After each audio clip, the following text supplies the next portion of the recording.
Good Tuesday morning, guys. My name is Jerry Miller, and this is the Jerry and Jerry Show here on the I Love CVille Network, an opportunity to spotlight the Virginia Athletic Department for Wahoo fans across the country and the globe. The star of this show is a Virginia Sports Hall of Famer, Jerry Hootie Ratcliffe, who has covered Virginia sports for 40-plus years. We encourage you, the viewer and listener, to shape the discussion of the program by asking questions on social media, wherever you're watching the show upon, by challenging us, by sharing your perspective as a Wahoo fan. We will relay those thoughts literally live on air. We give Judah Wickhauer, the director and producer, some props. And Judah, on that note, if we can go to the studio camera and welcome the Virginia Sports Hall of Famer and Jerry Hootie Ratcliffe to the program. My friend, good Tuesday morning to you. Same to you, my friend. It's always good to see you. Our weekly meeting here. It's always fun. It's great to have you. It's great to chat with you as well. Johnny Ornalis, thank you for watching the program. Why don't we get straight to it? North Carolina is at least, 6 games into the season looking like the real deal. They're 6-0 overall. They're 3-0 in conference play. Number 10 in the nation. A 23.5-point favorite against Virginia. The over-under at 56. It's a 6:30 kickoff in Chapel Hill on Saturday night. The TV station, the CW Network. An open-ended question, where would you like to begin? Well, I think Carolina's legit. You know, for the past several years, people have gone maybe a little overboard, given them too many props, and they weren't quite there because they would have a problem on the offensive line or the defense, mostly defense. It seems like they've always had a good quarterback, but I think this Carolina team is a little different. They've got I don't see any true weaknesses in this football team, and the addition of Tez Walker has made them. It may take that offense to another level, and it was already good before. It's complete. They can run it. They can throw it. They have the right guy at quarterback. But the big difference, I think, in this team is the defense, and they really haven't been good on that side of the ball since Mac Brown came back several years ago. And now Gene Chizik seems like he has recruited enough talent on that side of the football to where they're probably still giving up a little bit more points than they would prefer. And it was hard to put Miami away the other night, but that was a pretty fierce pass rush. They beat up Miami's quarterback the entire game, and I'm sure he spent a lot of time in the ice tub when he got back to Miami. But that's a point that Virginia's going to have to pay a lot of attention to this week, is trying to protect the quarterback, because they're already one of the worst teams in the country in doing that. They're giving up about 4 sacks a game. And with that kind of a pass rush, it's going to be vital that they try to keep Tony Muskett clean. Tony Muskett is certainly going to face a lot of pressure from this North Carolina defensive attack. I'd love to highlight the offense with you. You've already touched on this. Drake May had 4 touchdowns against Miami. UNC scored 21 points, 21 unanswered points in the third quarter against the Hurricanes. They beat Miami 41-31. And Tez Walker, where do you begin with this guy? I'm going to give you some stats on Walker. This is against Miami.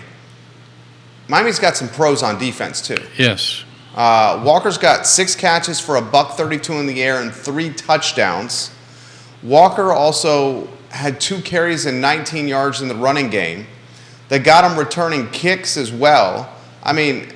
Where do you begin with Walker, who clearly looks like he is an NFL wide receiver? He's got size, he's got speed, he's got great hands, maybe even playing with a little chip on his shoulder with how the NCAA scarlet lettered him for half the season. Your thoughts? I still can't figure out what the NCAA was thinking on him, and I think Carolina was right in their comments. I think they were justified in why the NCAA, who's supposed to be looking out for the welfare of student athletes, were detrimental to this kid's season. I mean, he's missed almost half the season now. And you pointed out those numbers, Jerry. That was his first start of the year. Right. He doesn't even really know the playbook. No, I mean, he was thrown into action a little bit last week, and like you said, he really had barely probably practiced because I think he wasn't so sure he was going to get to play this year, so he was letting the other guys who were playing get the reps. So it was like he was just thrown into the fire, and look at the way he responded. I have a good stat on him too. And it relates back to Drake May, their Heisman Trophy candidate, and he is a legitimate Heisman candidate. Without Walker, Drake May is 96 of 132 for 1,187 yards, 5 touchdowns, 9 interceptions. With Walker, in less than 2 games, right? He's 50 of 80, 715 yards, which is more than half of what he was in the other 4 games. 7 touchdowns, no interceptions. This guy makes a big difference being a target. And it takes pressure off the rest of the offense, too, if you've got a guy like that out there, because I don't know how you single cover him. I don't think you can. And to me, he could be the next Deebo Samuel. Like you said, he can run it, and he can line up anywhere on the field and hurt you. So they just became a good football team became even better with him in the mix. Let's talk about Virginia's defense here. Roger Voisinay, welcome to the show. Thank you for sharing. Johnny Ornelas, who's opening a restaurant on West Main Street in Mexicali in the Old World of Beer location. Johnny, thank you for sharing the show. Well, welcome to the program. Folks in South Carolina right now and some folks out in Morristown, New Jersey on the show. If you're Virginia's defense, I mean, first of all, let's cut to the chase here. UVA is a 23.5-point underdog here. UNC's got hopes of contending or winning an ACC championship. Mm-hmm. As of this point of the season, it looks like it's UNC and Florida State's race for an ACC championship. We understand that UNC is a heavy point favorite. My question is, how do you keep it close? And I think you got to start on the defensive side of the ball. With the defensive side of the ball, how do you stop this offense? Do you stop the run game? Do you stop May? Do you shade a safety over to Walker's side? If you shade or push a safety over to Walker's side, does that mean wide receiving options 2 and 3, which are damn good, can go off? I mean, how do you line up against this offensive attack? That's going to be a major thorn for John Rudzinski and his defense this week, is preparing for these guys, because Carolina has a really good running game. I think people overlook that because of Drake May's passing ability, but they've got some really good backs and a pretty decent offensive line as well. And they haven't always had that at the same time, but they do this year. And I think they've got to try to stop the run, and I don't know if you want to make Carolina one-dimensional or not, because they're good at that dimension. But if they can run the football on you, they can do anything they want. And I'm sure it's Carolina's aim to control the line of scrimmage, run the football, use their play action, and get those good receivers, including Walker, involved in the attack. And I don't know. I don't know if you can stop that Carolina running game. Virginia's had trouble in the past stopping Carolina's run offense. We've seen Carolina rack up big numbers.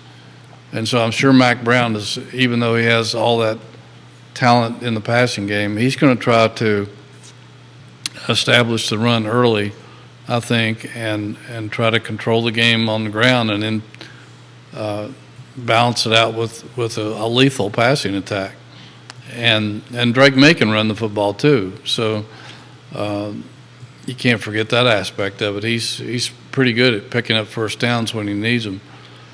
Do you think I got a two-part question for you. You talk about the run game. Omarion Hampton is UNC's top tailback. This guy is a sophomore from Clayton, North Carolina. He's got 112 carries, 658 rushing yards, 8 touchdowns on the season. And how about this statistic right here? This guy is averaging 5.9 yards per carry. 5.9 yards per carry for a 6 foot, 220-pound tailback. 6 foot, 220 pounds is big in the pros. 6 foot, 220 pounds is huge in college. Absolutely. I mean, this is a battering ram right here. Here's a two-part question for you. If you stop the run game, may have potentially a field day in one-on-one coverage with UVA secondary. And UVA secondary has been exposed this season. Yes. Do we see any other potential opportunity to stop this offense? Maybe it's on the offensive side of the ball where Virginia maybe can establish the run or start eroding some clock to control time of possession. Running the football has not been Virginia's cup of tea so far this season. Well, possibly.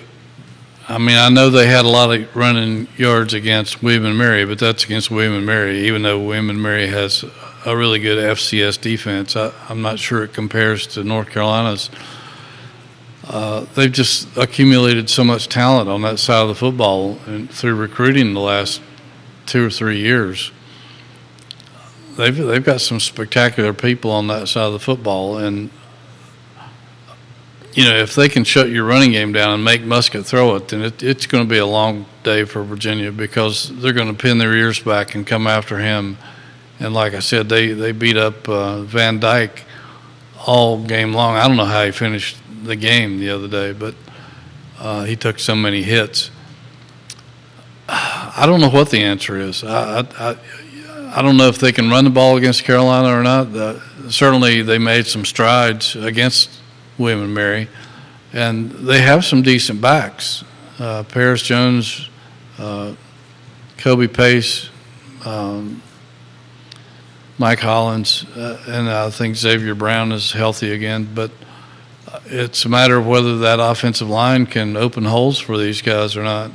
And it won't be easy against that defense for sure. But I think they're going to have to try to have a little bit of balance to try to keep the pass rush from controlling what they do. John Massey, watching the program in Norfolk, Virginia, he says, can Hootie share or shed some light on Musket and his health? How healthy is the starting quarterback? Well, he's playing with pain. It's not debilitating pain to where he can't play, but it impacts him, I think, all the time. I don't know that he'll completely get over that shoulder injury as anytime this season. I think it's here to stay until he can rest it and get treatment. And I know he's getting treatment and resting it all he can, but still, the pain's there. It's not going to go away. He practices with pain. He plays with pain. But it hasn't really slowed him down. We saw against William & Mary that he stretched out for that first down and re-injured himself for one play, but came back in and threw a touchdown pass. So he's a gritty kid. He's a tough competitor. He won't make any excuses, but he is playing with pain, and that's it. That's here to stay. Lindsay Lou Who, watching the program, she's watching in Newport News, and she has this question for Jerry Hootie Ratcliffe. If the game is a blowout, does Calandria come in and play? Are they still mindful of not burning his redshirt year? They don't want to burn his redshirt year if they don't have to. I think the only reason he would play now under the plan that they announced after the William & Mary game is if Musket gets hurt and can't go for more than a series. If he's out for extended amount of time, even in one game, then they really don't have any choice but to put Calandria back in, because I don't think they have anybody else that can handle the situation right now. Brosterhouse hasn't played enough, but I think that's the only circumstance Calandria gets back into a game this season, is if Musket simply can't go, can't operate, can't function. They really don't have any other choice. Otherwise, they want to redshirt him and take their chances that he'll stay here for another 4 years. This is a very good question, and I appreciate this one from Spencer. Can Ratcliffe compare and contrast Walker, the UNC wide receiver, who clearly, as Jerry said, is going to play on Sundays, to two talented wideouts that UVA has in Washington and Fields? Well, he's a little different. I think he's a little higher level athlete. Definitely. And like I said, he can line up anywhere. I mean, Washington is mostly a slot guy. Malachi is a stand-up wide receiver, can run the deep route, can run the fade route, can go deep. I'm not sure those guys could change places and be as successful as they are in their current roles. But Walker can. Walker can. He can. Yeah. You can line him up anywhere on the field. He's a superb athlete. And like you said, he can run the football. He's returning kicks, for goodness sake. He's a game changer. There's no question about it. And that's not to say that Washington and Fields aren't. I think he's just a little higher level athlete than Washington or Fields. But I wouldn't mind having Fields and Washington on my team. That's for sure. Well said. Well said. Do you think May plays on Sundays as well? Is he going to continue the trend of UNC quarterbacks playing in the National Football League?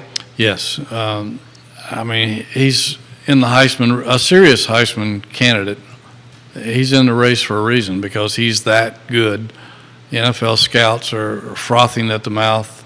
He'll get drafted early, I believe, and some people think he's the best quarterback in the draft. Some people don't, but it's a matter of what team believes that he fits their system the best. And I think he's going to be playing in the NFL for a long time. I think he's better than Sam Howell. I was going to ask you about that. I'm a Commanders fan. It's still weird for me to call them the Commanders. Sam Howell. Yes, I don't like that name. So weird for me to call them the Commanders. Sam Howell has shown some flashes of brilliance, and fingers crossed as a Commanders fan, and I think a lot of Commanders fans out there feel this way. They may have found potentially a quarterback of the future where you can build around in Sam Howell. You think May's got more upside than Howell, and if so, why? I do. I just think he's more consistent, better overall athlete. He can throw he has every throw in the book. Not to say that Howell doesn't, but I think he's just a little higher caliber quarterback who will probably start faster in the NFL than Howell did in terms of being successful. And I just think he's one level up from what Sam Howell is overall. We welcome Annie Williamson watching the program right now. Annie, thank you for watching the show. Viewers and listeners, if you have questions, put them in the feed. I will relay them live on air on the Jerry and Jerry Show, and the questions are coming in. I have a couple in my notebook that I want to get to before I talk recruiting. The talk on the message boards, the talk on social media has been Virginia losing a third recruit in the class of 2024, and it's unfortunate because the recruit they just lost decommitted from UVA and headed to Vanderbilt. A friend of mine, James Watson, who's a diehard UVA fan, I saw him coming down 4th Street this morning, and that was what we talked about, this lost recruit for Virginia football.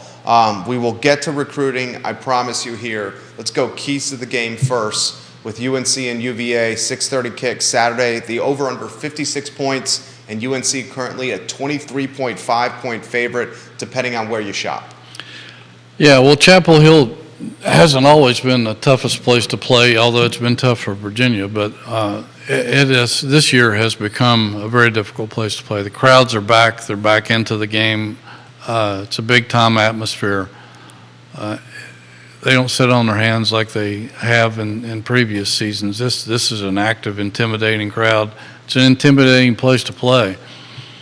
And I think the only thing that gets in Carolina's way is themselves. And Mac Brown told an interesting story yesterday about when he was at Texas, the head coach at Texas, and they were undefeated late in the season, and he got a call from his old coach and said, "Man, you're in trouble." They were getting ready to play Texas A&M, and Max said, what are you talking about? We're thinking about playing for the national championship. And We're undefeated. We're rolling. We just beat the tar out of somebody. And he says, I'm telling you, you're in trouble because you're thinking about all those other things instead of thinking about Texas A&M. He said it's rat poison, big rat poison, and if you're not careful, it's going to kill you. So when Matt got off of that call, he was terrified because he said, he's right. And so as a point of emphasis to his team, he cut out, or I don't think he did, but he had managers cut out little blocks of cheese and put them on strings and hung them on every locker in the Texas locker room and explained to them the importance of thinking about this game and not down the road. I wouldn't be surprised if he did the same thing this week down in Chapel Hill to send a message to his team, because there's been times in the past where superior Carolina teams have played Virginia and gotten beaten.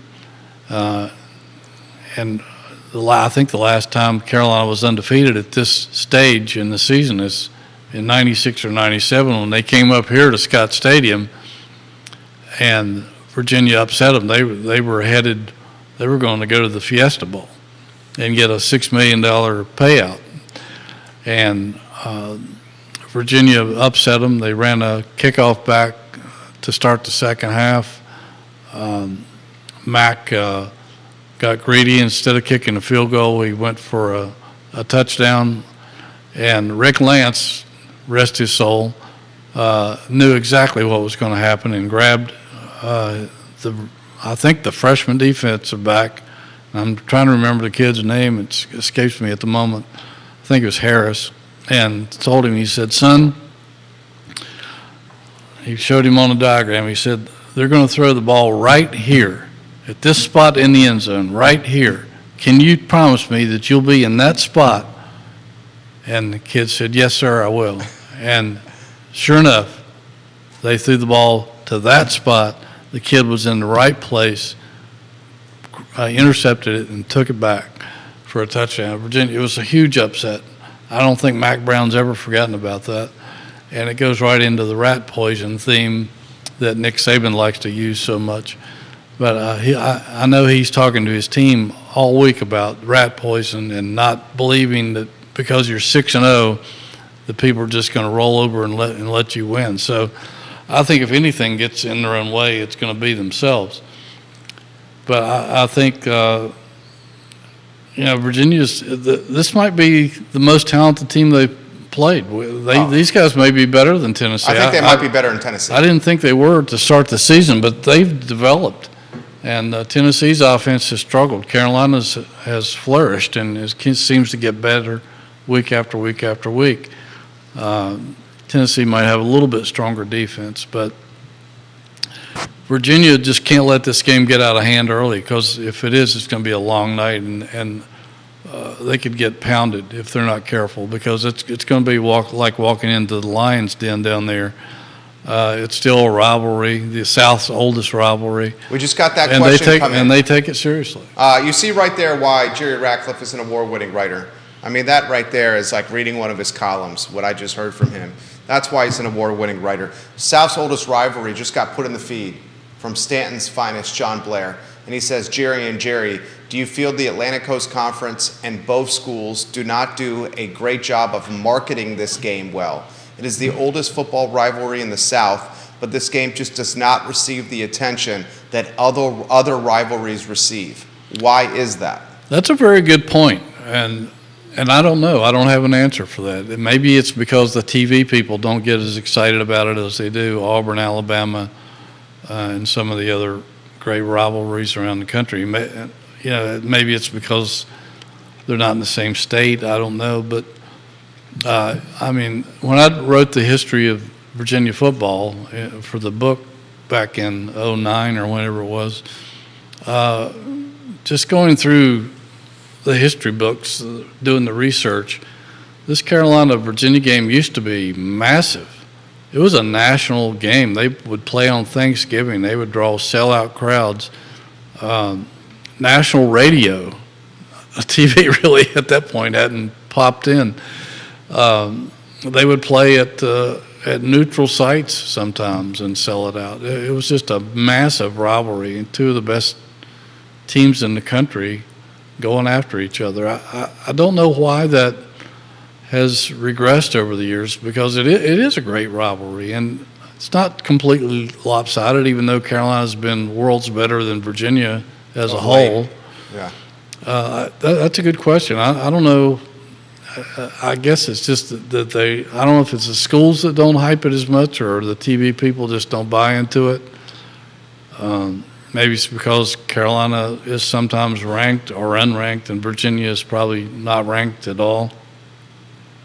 Doesn't get a lot of focus on the game. But it is it's one of the greatest rivalries in the country, and it is underplayed. There's no question about it. Craig Fuller watching the program, and he's in Maryland. He says, I'm a 1976 UVA graduate, and I want to beat UNC first on the schedule. Tech second, but always UNC first.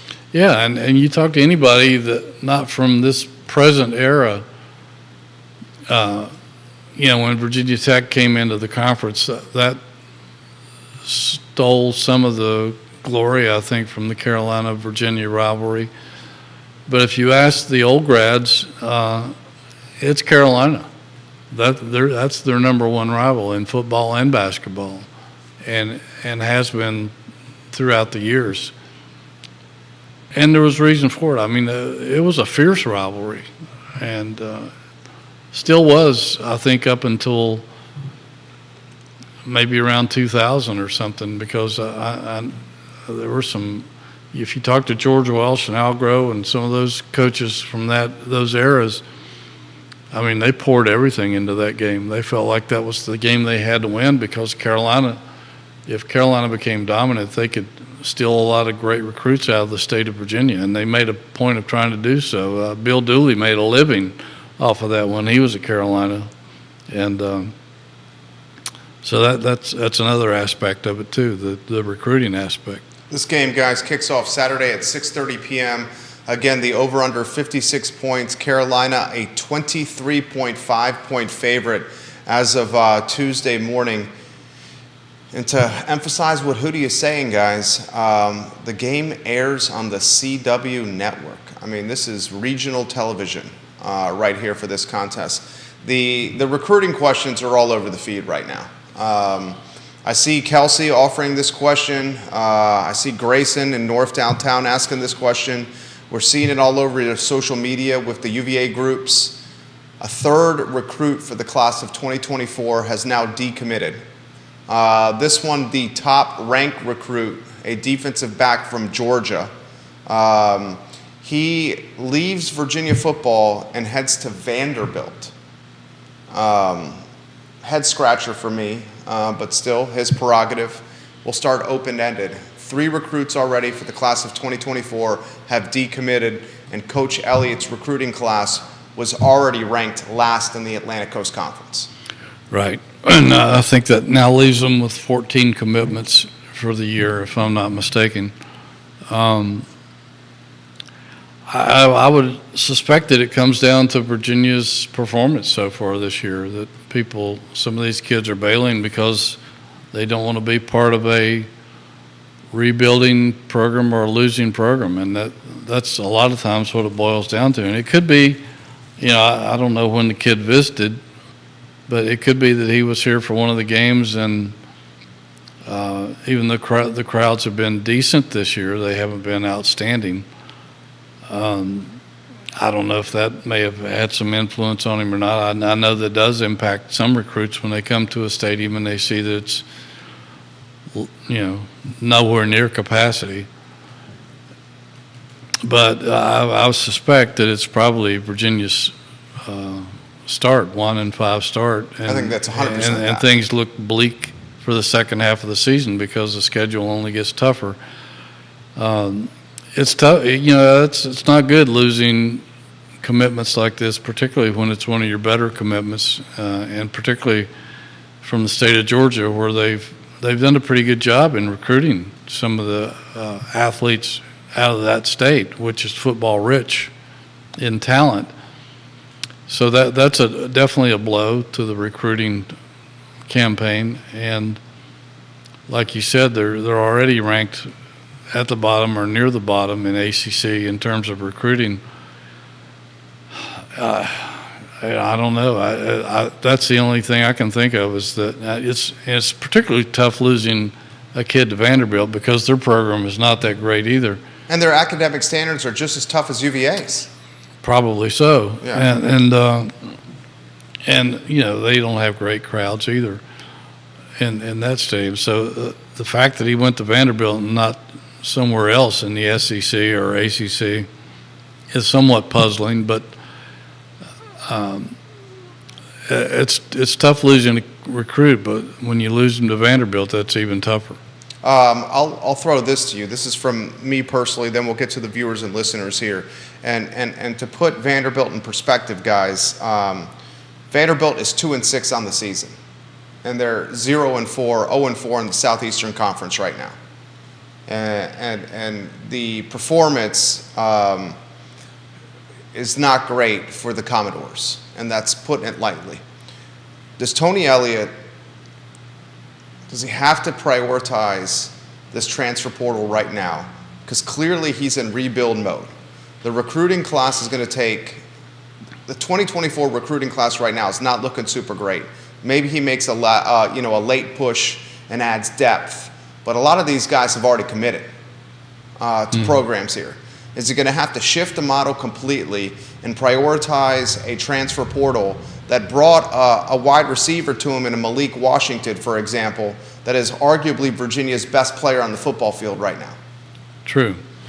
And he probably is the best player on the field right now on either side of the ball. Yeah, I think that's the only answer for Virginia right now because I don't know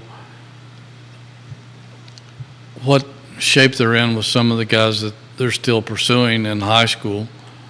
But the only way to have an immediate impact on this program is through the transfer portal, because even if they do finish it up with a better recruiting campaign, it takes too long. Yeah, those kids, they have to develop. They're high. You know, you're not going to find a Cam Robinson every time you walk out and try to bring in some recruits. But the transfer portal is the easiest route to rebuild your football team, restock it. But then again, as we've mentioned on previous shows, Jerry, a lot of the players, they're limited on some of these players. They can't get them into school because their transfers don't credit, their credits don't transfer into UVA's tougher academic setting, and that's a problem. And they don't have the NIL opportunity to leverage, at least not now. Exactly. At least not to the point that a lot of schools do that they're competing against. I mean, they have some NIL, but it's not anything that's going to turn too many recruits' heads. I don't know if that's going to change or not in the future, but and the transfer window is going to become smaller due to some NCAA legislation. But I think that's the only answer I see in terms of helping get this program turned around, is to bring in more transfer guys. And again, you're dealing with the academic side of that as well, because a lot of guys, some of their credits just aren't going to transfer into UVA, but they won't accept them, and that makes it twice as hard when you're recruiting against everybody else for the same kid. And you know, if a kid sees that his credits aren't going to transfer, even a couple of them, and he sees NIL opportunities somewhere and nothing much here, it's almost a no-brainer for those kids to go somewhere else. Megan Clark, watching in Cincinnati, she goes, I get what he's saying about recruiting and the standards, but please explain to me how Tony Bennett's doing this in basketball. I appreciate Megan's comment here, but I don't think comparing basketball recruiting and football recruiting are comparing apples to apples here. Yeah, I mean, we're talking about a 15-man roster as opposed to a 100-man roster, and it's a world of difference. In basketball, you can get, they had 4 transfers this year, and in football, 4 transfers is nothing. Particularly if you're rebuilding a football team, you may look what Deion Sanders had to do at Colorado. He brought in 80, I think, players from elsewhere, and that's never going to happen here, not even close. But it's a whole lot easier to rebuild a basketball team. All you need is 3 or 4 really good guys, as opposed to football where you need at least 35 really good guys to have not only good starters on both sides of the football, but depth. And depth is a huge thing in college football. If you don't have it and you have a rash of injuries or something, or you miss on a couple of recruits and are not that good, you got to have playable depth behind them to take up the slack. And it's a monumental task to try to build that kind of depth on a football team, and that's what it takes to win these days. If you don't have depth, a couple of key injuries can be crippling to your entire football program. What's the saying you like to use? We like to be Harvard Monday through Friday, and then Alabama on Saturdays. Yeah, and I've had a lot of people ask me about that in the past couple of weeks too, and they and I'm sure it's a split decision. I'm sure some alumni don't want to. Clear cut for me. I'd say loosen the academic standards for the football program and let's get some wins here. Yeah, or why can't you create that's the one. A program, and you don't have to really sacrifice your academic standards there. Why can't you a different major create? track. Yeah, why can't you create a sports management program like Ohio University, where 90% of the people in America who are in professional and college sports now went there to get their degree in sports management? How does that I don't see how that cheapens your education. It's taking guys who are interested in making sports a lifetime career and giving them the expertise to do so. And you can raise a lot of money off of some of these guys that go on and make it big in pro sports, not on the field, but in the front offices and elsewhere. Why can't you do that? I don't see how that cheapens a UVA diploma in any way, shape, or form. And I know some other highly respected academic programs in the country have done so, and but again, it goes back, and that quote came from a coach. I was doing the research on the book. I think back in the 50s or 60s, I think it was the 50s, they were trying to attract the Michigan coach to come here, and were offering him good money. But I think it was his quote that said, they asked him why he turned it down. He says, because they want us to be Harvard Monday through Friday and Alabama on Saturday, and it just doesn't work. And I'll never forget what the great Don Shula told me once down in Miami when I was down there to do a story on Terry Kirby. And I knew that Shula's first job in football was here at UVA as an assistant coach during their 29-game losing streak, which was the longest in the country at the time. And he says, the hardest job I ever had that 1 year at Virginia, because in terms of trying to recruit players, he said, we kept bringing them in and the professors kept flunking them out. And I don't know, it's to that harsh a degree now, but getting in and staying in is not easy. And again, going back to the transfer portal, some of those credits just aren't going to be accepted by UVA. It's not up to their standards. Terry Kirby, I love that reference. Tab High School's finest, Terry Kirby. His son's on this year's team. I believe that's right, and I believe, if memory serves, the guy played for the Dolphins, the Niners, the Raiders, and the Cleveland Browns. I think that's correct. In the National Football League. Terry Kirby from the 757. Megan asked the follow-up question then, and she's clearly watching the Jerry and Jerry shows here. She goes, on a previous program, Hootie, I love that folks are calling you Hootie now, referenced Wally Walker as the man who's going to lead the charge to improve the NIL. Any update on this?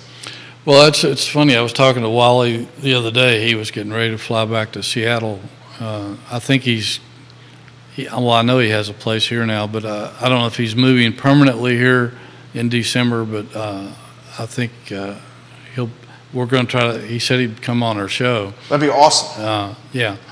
And we wanted him in studio. He could have done it remotely from Seattle, but we'd rather have him here in the studio. So that may not be until December, but I don't know exactly. I haven't talked to him at length about what his responsibilities are going to be in terms of trying to help his alma mater.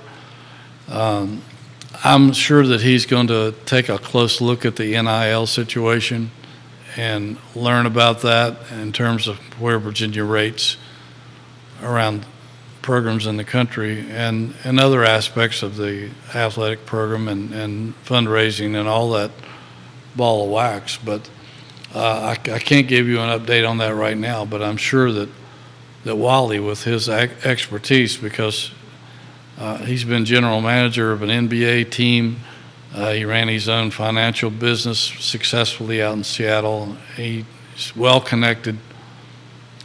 He will be a difference maker with UVA, and it may take a little time, but that's the kind of guy that can help turn things around. Lauren Richardson asked this question: how does Jerry characterize college football today? Is he a fan of the changes? I will add to this. Mikey Lewis on Twitter, who we both follow, shared something this past week about television viewership in college football this year, and television viewership in college football this year is off the charts. Yes. The ratings are off the charts. People are watching college football at clips they have not in years past. A lot of folks are utilizing that, key performance indicator, that KPI, as a metric that the transfer portal and the NIL is not necessarily bad for college football. I am of a different mindset because and I'll throw it to you here, seems to me the transfer portal and NIL has basically turned college football into even more big business, especially at the top of the pyramid, where the rich are getting richer and the parity is falling away in college football. One of the things that I loved about college football is on any given Saturday, anything could happen. Not so much the case anymore. Yeah, I mean, we're not seeing quite as many upsets this year as we have been at this point in the season. I'm all for athletes getting paid. I have no problem with that. But I think it has to be regulated. I think it has to be a balanced playing field. And it's not. It's the wild, wild west. And one program, I can't remember who it was exactly, this past week announced that all of their players were going to get new trucks, brand new trucks. Yeah. I mean, Virginia can't do, well, they could possibly do that, but they're not going to do that. And it's crazy. You know who that program was? It's the University of Utah. That's right, Utah. And we're not even talking Bama or Michigan. We're not talking, the Auburns. It's Utah. Yeah, and Utah is pretty good. Utah's great. I mean, they won the Pac-12 two or three times in a row, I think. But that's not what you think of when you think about Utah football. Right. The transfer portal it's just kind of crazy. It's out of control, but they're trying to get a grip on it. I think that will calm down a little bit to where you can't have the multiple transfers. There was some kid that's played at 4 schools already in his college career, and he's still not done. But, I mean, football is football. It's still exciting. I watched some of the Washington-Oregon game this past weekend since Virginia didn't play. Took full advantage and watched as much college football as I wanted. And I'm a huge college football fan. I watch every game I can see, as opposed to the NFL, where I just watch my 49ers and that's about it. But it's still an exciting game, and it's the fact that you mentioned that the rich get richer. They're bringing in. It's easier for them to get to stay consistently at the top because they don't have to wait on a kid to develop, even though they're having great recruiting years. if they need a wide receiver, if they need a safety, if they need a quarterback or a running back, they just go out and get one from somebody else and steal from the poor. And that's why you're going to see all those really good programs who do thrive on NIL and do thrive on the transfer portal. They should never be bad again. They should never have a down year again. And down years for them is winning 10 games sometimes. So that's why I'm worried about Anthony Calandria. Well, yeah, and there's reason to worry. Unless he is all on board with this and maybe even suggested it. I don't know if he did or not. We haven't had a chance to talk to him since this happened. But because it's a catch-22. If Musket does well the remainder of the season, and I'm a diehard orange and blue fan. I want Musket to do great. But if Musket does well for the rest of the season, then he comes into next year as the heir apparent, the front runner to start again. And then that potentially clouds Calandria returning. It's a double-edged sword. Yeah, it is. And a lot of programs, particularly the ones not at the top, well, even the ones at the top, they deal with the same issues. Because if a guy knows he's good enough to start and make a difference, and Calandria clearly showed that he is. And he believes it. And he has no lack of faith in himself. Right. And that's one of his skills. Yeah, and you almost have to be borderline cocky to be really good 100%. At any sport. But, he may be gung-ho on saying, well, I'll stay here as long as it takes, and then the job will be mine. I'll have the starting job for 3 years at some point. You never know what's around the corner. You don't know who's in his high school coach's ear, who's in his family's ears, his friends' ears, his ear. There's a lot of tampering going on in college football. And sometimes it doesn't come straight from an opposing coach. It may come from a friend of a friend or something. So there will be temptation there. And if he sees that, hey, I got to wait yet another year, and this team doesn't do well in the second half of the season, and they can't continue to lose recruits, he may say, well, I want to go somewhere where I can go to a bowl game, even if it's a shoddy bowl game, as Dan Patrick and his guys say at Krappensburg State. That's what kids want. They want to. They want TV time. They want attention. They want highlights on social media. They want a chance to create a highlight reel, a sizzle reel. Yeah, they want to enjoy their college experience and go to bowl games and get all the swag and get all the exposure and get their names in the headlines and have a shot at the next level. Especially when you're seeing quarterbacks like, Sanders at Colorado, Deion's son. I mean, how many times has SportsCenter shown the highlight clip of him showing off his Rolex, his fancy watch, or the fact that he's clocking $3 or $4 million a year in NIL money? Right. I mean, SportsCenter is literally ESPN's creating this environment where you're seeing in the highlights the fruits of NIL in the highlights, the watches, the cars, the money, how much they're earning. And I would imagine that's going to create, and I'll throw it back to you, then I'll get to a comment from JB, from John Blair and Stanton, who's given you some significant props here in a matter of moments. But the media is fostering this NIL ecosystem of the rich getting richer, which is creating a keeping up with the Joneses effect, where those that don't get the perks and the fruits and the luxuries. And that's natural because these kids, and I use the word kids, are 18 to 22 years old. Yeah. Well, I mean, look at Caleb Williams. He's all over television now, the Southern Cal's quarterback. He's got an NIL deal with one of the burger companies, and it's been in all kinds of commercials, just like Alabama's quarterback Bryce Young was last year when he was with Dr. Pepper and I think some other people. But the 12 and 13-year-olds and 14-year-olds that are coming up are seeing that stuff, and they're saying, I want to be in a Dr. Pepper commercial.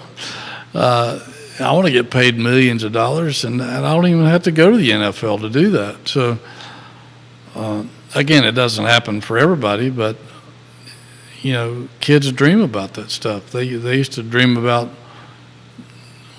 a touchdown drive in the final minute of a game. Now they're dreaming about other Instagram stuff. followers, Rolexes, and trucks. Yeah, exactly. He's dropping dimes today, guys. We'll get to more questions. They're coming in fast. We very much appreciate the viewers and listeners offering questions and shaping the show. Put your questions in the social media feeds. We'll relay them live on air. This is a good one from John. He's giving you props. He says, Hootie, you are a reservoir of knowledge. On the subject of recruiting, UVA does not have a single kid ranked in the top 10 of Virginia high school players. How can a public school have such high academic standards that it cannot admit almost any kid from the public school system to play football? I note that UVA only has 3 commits from Virginia, and none of those is a private school kid. And one of those is a private school kid, he said. Anywhere you want to go on that one? John, great question, great comment. Yeah, that is a great question, John. And Virginia suffered through this for a long time, and that was one of the biggest obstacles for George Welsh in building this program. He couldn't even get the top guys in the state, to even take a visit, to even come on campus. And when they did, they didn't even show them the football stadium back in those days. They would take them over to U-Haul and show them that facility because it was much better shape. They didn't show them that the coaches were in offices, trailers, had their offices in trailers outside of U-Haul. But it's been a problem. I remember Danny Wilmer telling me if we couldn't get a kid into school, if admissions wouldn't let him in, we would send him over to Marshall. And that's one reason Marshall was so good for so long. They were getting UVA rejects, but guys who could play. And I mean, we're talking about some NFL players. Studs. Yeah. And, some of them could have been stars here had there been a place for them to be educated. But Wilmer, the famous recruiting coordinator who had a pipeline with John Schumann in Fort Union Military Academy, he was smart. He sent them out of conference. Yes, that's true. And, I don't know why they don't hit up the private schools a little bit harder. They've had some kids from private schools that have been good in the program. Chris Long went to St. Anne's Belfield Academy. Yeah. There's a perfect example. Exactly. So, I would look at that aspect of it a little bit harder. And maybe they are. I don't know. Maybe they are, and they're just not convincing anybody. But I thought when they got Cam Robinson out of Essex and Tappahannock, a little school by comparison, last year, a 4-star that could have gone pretty much anywhere. I thought that might open some recruiting doors for them in the state, but they haven't been able to build on that. I will say this, though. You follow everything when it comes to football. A lot of the private schools, have you noticed, they're playing 7-on-7 football? Oh, yes, a lot of them are. It's not private schools, and maybe it's because they don't have, obviously it's because they don't have the depth to fill a full team, right. Or maybe the concern is parents with injuries when it comes to football. But a lot of private school football has shifted to a 7-on-7 mindset. Maybe that's impacted some private school recruiting, because playing in a 7-on-7 game is very different than 11-on-11 football. Yeah, but you can't hide talent, though. If you're good, you might happen to be in that situation. But there's been a lot of really good players that have come out of the Southwest, Texas in particular, where they play 7-man football. You just got to find them, and maybe they get overlooked. I don't know. I think Sanker, Virginia's best tackler right now, leads the team in tackling. I think he played 7-on-7 football here in town. But it's a real dilemma, kind of a catch-22. It's hard to attract recruits if you're not winning.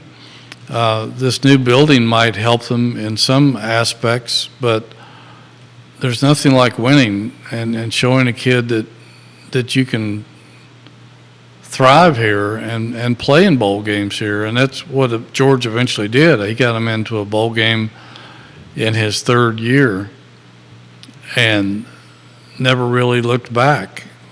Had a winning season his second year here and started to get the attention of some of the better players around the state, got them to at least visit. I think Virginia's doing okay in getting people to visit, but convincing them to come here and play has been an uphill battle. And, you know, when you get down in this level of football, it's hard to rebuild because you're going to face a lot of negative recruiting from other schools that say, you know, they're never going to win there. Look at their history, blah, blah, blah. That coach won't be here for your 4 or 5 years, etc. They point to the lack of attendance, various things like that. So they're up against their backs are against the wall. Big time. And winning is the only way out. And how do you do that if you don't have the talent? It takes superior coaching, some good luck, and developing guys into better players than what they're projected to be. And that's the only way out of this mess right now. James Watson, thank you for watching the program. Ray Cadell, thank you for watching the program. Roger Voisinay, welcome to the show. Bill McChesney and Dan Pettit, welcome to the program. We'll talk basketball. I see folks talking basketball. And James Watson, who knows football inside and out, says some of the 7-on-7 kids are doing really, really well. Joe Sanker went to Covenant. Yeah, I thought that was right. Yeah, so that's exactly what you said right there. James Watson, thank you kindly for that comment. It was good to see you this morning as well. Basketball. First, we'll finish with the football talk. I got to ask you who the best team in the ACC is. Looks like it's a 2-team race here with UNC and Florida State. What's your take on UNC, Florida State? And then, before we get to that one, dot the I's and cross the T's on UNC, UVA, Saturday at a 6:30 p.m. kickoff. Well, North Carolina, everybody was in a wait-and-see mode because we've seen them be ranked and we've seen them receive high praise in the past, and they would have a meltdown at the end of the season. Usually it was defense-related. This year, I don't think that's going to happen. They seem solid on both sides of the football. Right now, I don't think there's a whole lot of difference between North Carolina and Florida State. I thought Florida State had more playmakers than anybody else in the league, including Clemson, which was true. Now Carolina, with Walker on board, they might be able to go toe-to-toe with Florida State. I don't think the defenses are a whole lot different. Carolina might even have an edge on defense. I'm not sure. But it looks like right now, unless something dramatic happens, I would think those two will be in Charlotte for the ACC championship game, and that is essentially a home game for Carolina, which could tilt things in their favor.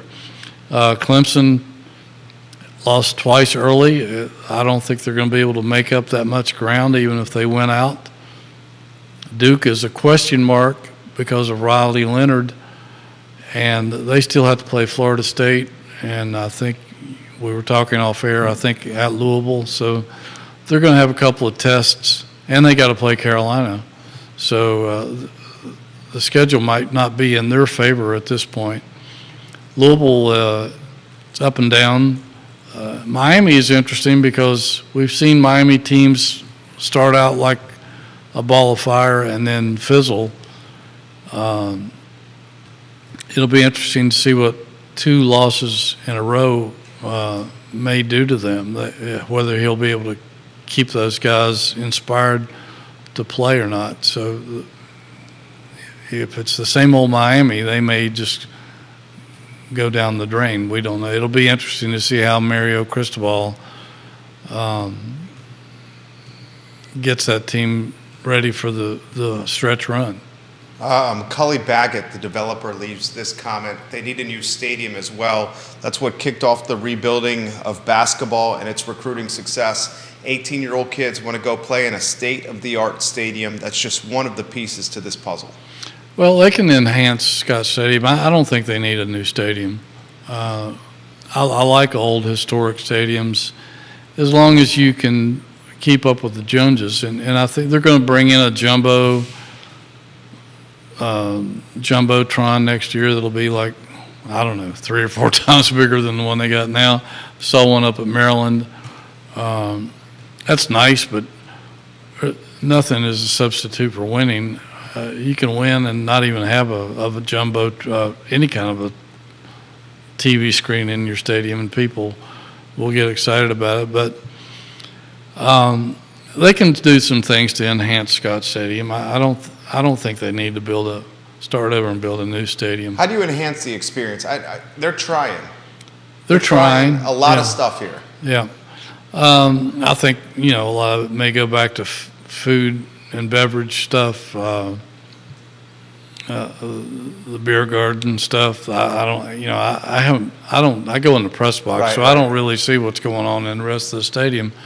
Restrooms, et cetera, I don't know what's going on with all that, but fans probably have a better idea of what they want than I would be able to speak for them. But it's nothing that they can't add to Scott Stadium or add on to it and make it a better experience for the fans. I don't think you have to start all over again and build a brand new complex. Larry Red Wing on Twitter giving you some props right now. We'll talk basketball, guys. We have a scrimmage to cover, the blue and white scrimmage. Yes. Beekman looked good. He did. A lot of upside on this team. Coach Bennett straight up said, we're going to improve as the season goes on. A lot of chatter on Leon Bond. Jay Willie on the show last week saying, watch out for Dante Harris. We've already covered the fact that he's, according to Jay Willie, as good, if not better, on-ball defender than Kie Clark, and that speaks for itself. A lot of folks talked about Andrew Rohde looking to score anytime he touched the ball, although at times maybe forced the issue. A lot of folks saying McNeely looked like he put on a lot of muscle and is primed for a big-time, a lot of upside this season. Jordan Minor excites me. I think a lot of this, Jordan Minor is going to play a key role in this team as maybe the best interior player on the roster right now. Where do you want to start with men's basketball, Coach? Well, let's start with Beekman. Jason Wilford told us last week when he was here in the studio that he has noticed a lot more confidence in Reese coming out of the combine and some of the other workout sessions he had for NBA coaches and scouts. That he's more of a vocal leader and more comfortable handling the ball, perhaps. Maybe a little more aggressive offensively than he was in the past. And they're going to need all that from him because this is clearly his team. All the other players respect the heck out of him. And he's just damn good. And, a lot of how he goes is how Virginia's going to go. And I think we're going to see the best Reese Beekman we've ever seen this year. It was evident, I thought, in the game the other day. He had a nice scoring game. It wasn't anything lights out, but it was just a scrimmage. You have to remember that. And it was only a 28-minute, 30-minute scrimmage. So you take some of the numbers, and if you add another 10 minutes or so to those numbers, they're probably going to be more impressive. But I thought he looked ready for the role of being the leader of this basketball team. Leon Bond looked terrific. We heard last year when he was redshirted, we heard all kinds of stuff come out of practice about how good this guy was and how he was going to be a force this year. And he is. I mean, he led them with 13 points in the scrimmage. I mean, his upside is significant. A 6'5", 200-plus pound redshirt freshman. Yes. I mean, who plays bigger than his size. He plays way bigger than his size. He can jump. He can run. He can finish at the rack. I mean, I'm not seeing a whole lot this kid can't do right now. And I'm not trying to put the cart before the horse because this kid's young. Yeah. And doesn't have a ton of experience right here. This guy looks like the real deal. He does. I mean, he's a redshirt freshman, and it's going to be interesting watching him in the early season to see how much impact he has. I think he's going to make a tremendous impact, and such a complimentary player to Ryan Dunn, who people before last season was over was already projecting him as a possible NBA draft choice after this year. They were already saying lottery pick last year, yeah, and he's significantly improved since last year. Again, another guy that I try not to, even Coach Will, Jason Williford made this comment. It's like this kid's a rising second year. Yeah. And don't be putting NBA in his head. Right. Comparing him to DeAndre Hunter, who's got an $80 million plus contract and is an all-star in the NBA. Yeah. But he is that good, I think. And, a lot of times the NBA drafts off potential. But he is potentially that dramatically good player who has a complete game. And, with Beekman and Bond and Dunn and then McNeely, and McNeely is bigger. I think he spent a lot of the offseason in the weight room building his physique. Yeah. You could just tell with the eye test. Yeah. And he easily won the three-point shooting contest. I think I saw him knock down like 12 or 13 in a row at one point. He didn't do anything shooting-wise much in the scrimmage. Maybe his arms were tired. I don't know. But he's going to be a force. I think he'll be much better than he was last year. And a guy that's going to be coming off those ball screens and popping three-pointers like crazy. And I think the other guy that's going to start is Minor that you mentioned. What's your starting five? I think it would be Beekman, McNeely, Bond, Dunn, and Minor. That's a great starting five. Which makes you wonder, does Harris come off the bench? Does Rhodey come off the bench? Does Groves come off the bench? Buchanan come off the bench? They've got depth. They can play a lot of guys and probably not miss much of a beat. Minor, I liked. He seemed very fluid in his movements, and I thought he just impressed me. I know he didn't score a lot of points. I think he had 8 points, but I think he's going to be solid in the middle down there for him. And they're going to need some more guys to come along and help with that front court. 6'10", Blake Buchanan has a lot of potential, even though he likes to play out on the edge a little bit.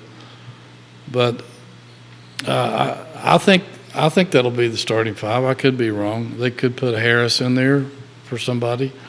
But Rhodey and Groves and those guys, they're going to be hard to keep off the floor because they can play. Do you think this team goes legitimately, it seems like, 8-9 people deep? Oh, yeah. So you got maybe even 10. Maybe 10. You're saying a Beekman, McNeely in the backcourt with Leon Bond, Jordan Minor, and Ryan Dunn in the front court. Yeah, I think Dunn would probably play the three.